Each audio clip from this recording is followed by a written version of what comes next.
پہلے تو میں نے مسلمانوں کے اخلاق سنے تھے، اب تو میں نے دیکھ بھی لیے. پر یہ بتا جب 12,000 آیا تھا جان کیوں نہیں چھڑائی؟ تو حضرت چارہ کاٹتے کاٹتے رو پڑے، فرمانے لگے تو نہیں نہ جانتا یہ بیٹیاں سانجی ہوتی ہیں، پتہ نہیں نا. میرے رسول پاک نے تو حاتم تائی کی بیٹی کے سر پہ کپڑا رکھ کے کہا تھا بیٹیاں برابر ہوتی ہیں. تو یہ نہیں پتا جب اس کی 6 بیٹیوں کی شادی ہوئی ہے میرے اندر روحانیت کتنی بڑی ہے. فرمایا پھر 12,000 آیا ہے تو 2-4 بچیاں پھر گئی ہیں، تو یہ نہیں پتا میں اندر سے راضی کتنا ہوں، میں تیری نوکری کرتا رہوں گا، پتہ نہیں اللہ کتنی بیٹیوں کو بیاہ دے گا. اتنا رویا وہ عیسائی کے پیروں میں بیٹھ گیا، کہنے لگا بابا میں نے تیری مخالفت کی ہے پر تیرے قریب آ کے پتہ چلا ہے کہ تو بہت اونچے اخلاق کا مالک ہے، اور اگر تیرا یہ مقام ہے تو تجھے اخلاق سکھانے والے محمد عربی کی شان کتنی ہوگی. ظالم کی بولیے جاتے نہیں لوگ جھوٹے گواہ بن کے. وکیل صاحب کو نہیں پتا ہوتا کہ یہ بندہ مجرم ہے جو میرے پاس آیا؟ کیا مجرموں کے وکیل نہیں ہوتے؟ بولے تو اس کو پتہ نہیں ہوتا وکیل صاحب کو کہ یہ صاحب مجرم ہے، میرے پاس مقدمہ لے کے آئے. اور اگر بے ادبی نہ ہو جائے تو میرا خیال ہے قاضی عدالت کو بھی پتہ ہوتا ہے کہ مجرم کون ہے اور مظلوم. میرے نبی پاک صلی اللہ علیہ وسلم نے اس قدر زیادہ سختی فرمائی اس مسئلے میں. فرمایا جس کو پتا تھا کہ فلاں آدمی ظالم ہے، ظلم کر رہا، پھر وہ ظالم کا گواہ بنا یا اس نے ظالم کی مدد کی، کتنی کی؟ شارحین لکھتے ہیں چاہے اس نے ایک جملہ بول کے کی، چاہے ایک، سارے بولیے، چاہے ایک غریب کو اس نے ظلم کیا تو کہتے ہیں علاج یہ سے، چاہے ایک جملہ بول کے کی. شارحین اس حدیث کی شرح میں لکھتے ہیں ایک جملہ بول کے چاہے مدد کی. جس بندے نے کسی ظالم کی مدد کی کسی مقدمے میں یا کسی صورت میں اور اسے پتا تھا یہ ظالم ہے، میرے نبی پاک صلی اللہ تعالی علیہ وسلم فرماتے ہیں اگر اس نے مدد کی، ابھی ظالم کی بات نہیں ہو رہی، ظالم کے مددگار کی بات ہو رہی، اگر کسی نے ظالم کی مدد کی تو حضور فرماتے ہیں خدا بھی اس سے بری ذمہ ہے، رسول بھی اس سے بری ذمہ ہے.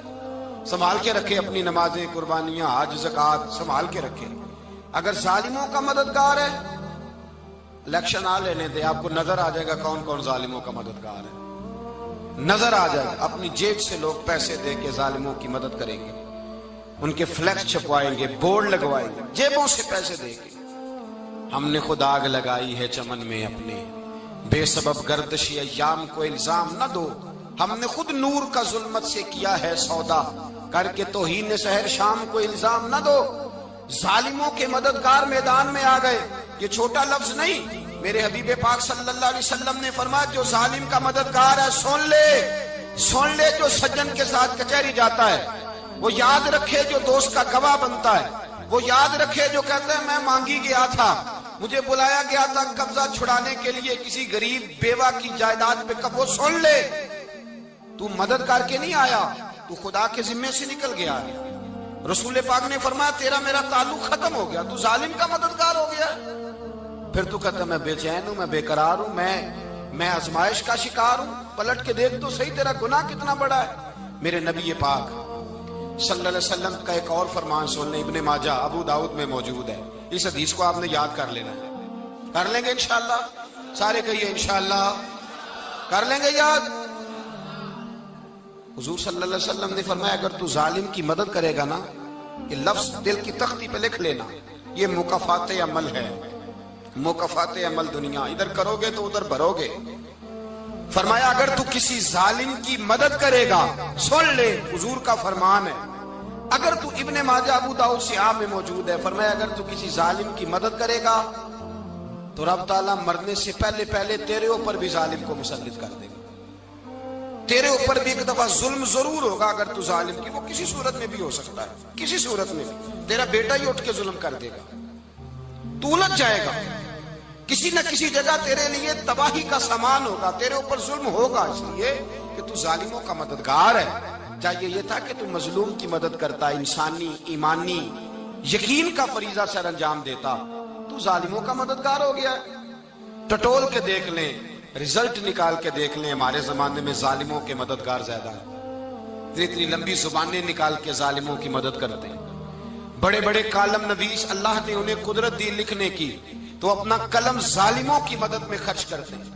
وہ لوگ جن کو اللہ تبارک و تعالیٰ نے قدرت دی، ہمت دی، طاقت دی، کچھ لوگ ان کے حلقہ احباب میں، وہ اپنے لوگوں کو استعمال کر کے ظالموں کی مدد کرتے ہیں، ظالموں کی مدد کرتے ہیں۔ میرے نبی کریم سید عالم نور مجسم صلی اللہ علیہ وسلم نے فرمایا، اگر تو نے ظالم کی مدد کی تو جب تک تو توبہ نہیں کرے گا رب تجھ سے ناراض ہی رہے گا۔ اللہ تجھ سے، او بھائی جس سے رب بھی ناراض ہو گیا، نہ کھانا نہ پینا نہ سونا نہ جاگنا نہ نیند، پھر تیری ہر چیز تیرے لیے آزمائش ہو جائے گی، پھر تیرا سایہ بھی تیرے لیے خوف کا سامان بنے گا، پھر زندگی جیتی جاگتی لاش بن جائے گی، تو اپنے کندھوں پر اپنی میت اٹھائے پھرے گا جب تو ظالم کا مددگار ہوگا۔ اور نبی پاک صلی اللہ علیہ وسلم نے فرمایا ظالموں کا مددگار بھی ظالم ہوتا ہے، ظالموں کا مددگار بھی، سارے بولے ظالموں کا مددگار بھی نہیں، کو نہیں، آپ سارے نہیں بولے، ایک دفعہ بولے ظالموں کا مددگار بھی، پکی بات ہے، ظالموں کا مددگار بھی۔ اللہ اکبر، جس کا یارانہ ہو، جس کا دوستانہ ہو، جو کہے میں نے نا اس کو اوکھے ویلے کے لیے ظالم کو یاد رکھا ہوا ہے۔ کبھی مشکل میں رکھے نہیں ہوئے لوگوں نے ظالم دوست، کہتے میں نے رکھے ہوئے ہیں، بلکہ ہمارے دیہات میں تو کہتے ہیں میں نے بازو بنائے ہوئے ہیں۔ کس کو بازو بنا لیا؟ ظالم بھی کبھی بازو ہوتا ہے، جو ظلم کی تلوار لیے میدان میں کھڑا ہے۔ قارون، حامان، فرعون، نمرود کا حال نہیں لوگوں نے دیکھا؟ اپنے زمانے میں آپ نے کتنے لوگ نہیں دیکھے جن کے سائے سے، آواز سے لوگ کانپتے تھے؟ پھر پولیس کی گاڑیوں میں وہ اس طرح مردہ پڑے کہ دنیا نے تماشا دیکھا ان کا۔ یہ رنگ ہم نے دیکھے نہیں اپنے آنکھوں سے۔ فرمایا ظالم کا مددگار بھی، جو کار میں بٹھا کے لے کے گیا وہ بھی ظالم، جس نے چائے پلائی وہ بھی، جس شخص نے کھانا کھلایا وہ بھی، جو کچہری تک ساتھ گیا وہ بھی، جس نے فلیکس کے نیچے، بڑے شرابی کے نیچے چھوٹی اپنی فوٹو لگائی وہ بھی، جو ووٹ کی پرچی ڈالنے گیا وہ بھی۔ کہہ دینا باہر نکل کے کہ حضرت صاحب نے سیاسی تقریر کی ہے، کہہ دینا، پر بات تو سچی ہے نا۔ خو کرے حمد سے تھوڑا سا گلا بھی سن لے، خو کرے حمد سے تھوڑا سا بھی گلا۔ امام مالک کے پاس ایک بندہ آیا، اس نے کہا حضور میں درزی ہوں، ایک ظالم بادشاہ مجھ سے کپڑے سلواتا ہے، میں تو ظالموں کا مددگار نہیں نا۔ ایک ظالم بادشاہ مجھ سے، حضور میں تو مددگار نہیں نا ظالموں کا۔ جو فرمایا ظالموں کا مددگار بھی ظالم ہوتا ہے، تو کپڑے لے کے آتا ہے میں سی کے دے دیتا ہوں، ذمہ داری نہیں۔ یہ ایک آدمی دکاندار ہے، اس سے کوئی بندہ چیز خریدنے آئے گا تو تھوڑی کہے گا میں نے نہیں دینی، تو دے گا۔ کوئی بندہ اگر کسی شخص سے کوئی کام کہتا ہے جو اس کی فیلڈ ہے، اس کا شعبہ ہے، اس کا معاش کا وہ سلسلہ ہے، کہتے ہیں یا رسول اللہ صلی اللہ علیہ وسلم ظالموں کا مددگار بھی ظالم، حضور نے فرما دیا۔ تو امام مالک سے بندے نے مسئلہ پوچھا، دل کی تختی پہ لکھنے والی باتیں ہیں، کہا حضور میں درزی ہوں، ظالم کپڑے سلواتے ہیں، میں تو مددگار نہیں نا۔ امام صاحب کہنے لگے نہیں، مددگار تو وہ ہوگا جو تجھے سوئی دھاگا فراہم کرے گا، تو پورے کپڑے سی کے دیتا ہے، تو خود بہت بڑا ظالم ہے، تو پورے سوٹ سی کے دیتا ہے، تو بہت بڑا ظالم خود ہے۔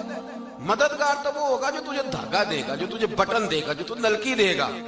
جو ظالم سے اتنی نفرت ظلم کر کے بندہ ہے، یہاں تو ہمارے زمانے میں ہیرو بن جاتے ہیں لوگ، ظالم ہیرو ہے، لوگ اس سے ڈرتے پھرتے ہیں، گھومتے پھرتے ہیں، اور بہت سارے کم مزاج لوگ اس کے پیچھے ہاتھ باندھ کے پھرتے ہیں۔ ظالموں کی مدد کرنا، ظالموں کے ساتھ رہنا، یہ ظلم ہے، ظلم، یہ زیادتی ہے۔ میرے نبی پاک صلی اللہ تعالی علیہ وآلہ وسلم نے ارشاد فرمایا، یاد رکھو رب فرماتا ہے میں مظلوم کی مدد ضرور کروں گا، چاہے جلدی کروں چاہے دیر سے کروں، میں مظلوم کی مدد۔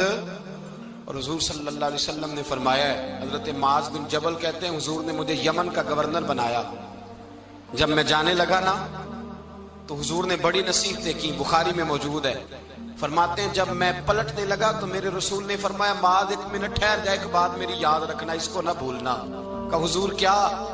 فرمایا دیکھنا کسی پہ ظلم نہ کر بیٹھنا، کہیں تجھ سے زیادتی نہ ہو جائے۔ محبوبہ پھر حضور نے فرمایا سن میرے معاذ، میں تجھے گورنر بنا رہا ہوں، زیادتی نہ کر بیٹھنا۔ یا رسول اللہ صلی اللہ علیہ وسلم کیا ہوتا ہے؟ تو میرے کریم نے فرمایا جب مظلوم دعا کے لیے ہاتھ اٹھاتا ہے تو عرش کا مالک کہتا ہے فرشتوں پیچھے ہٹ جاؤ،